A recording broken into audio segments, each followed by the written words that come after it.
For today's video nga pala, after naming manggaling sa church ay pupunta naman kami sa SM Santo Tomas. Kasi nga nabalitaan namin na 3-day sale. So ngayong araw ang last day ng sale nila.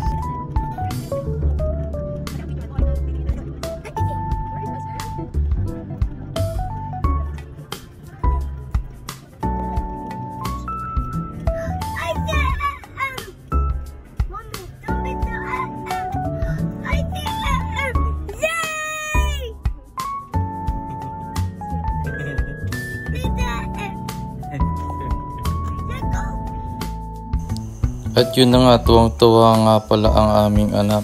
Ang papagastos na naman ata.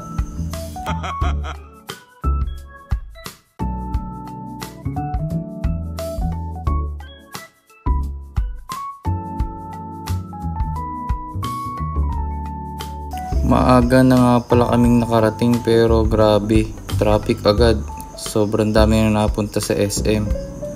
Paldong-paldo na naman. Nga pala sa mga hindi pa nakakaalam, may bayad na yung parkingan dito sa may SM Santo Tomas. Dati kasi libre lang. So magbabayad kayo ng 20 pesos. Yun din siguro nagkakos ng traffic dito sa parkingan sa SM Santo Tomas. Dito na nga pala kami nagpark sa labas kasi ang haba ng pila sa basement parking. At yun na nga, nakapasok na kami. Unang bubungad sa inyo ay sale. Mapapabili ka talaga.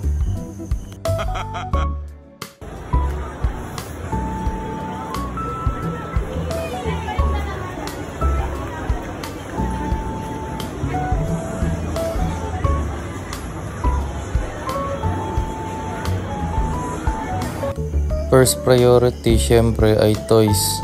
Alam na alam ni Hans kung saan ang tindahan ng mga laruan. Grabe, wala ka talagang magagawa kapag gusto na anak mo. Bili agad.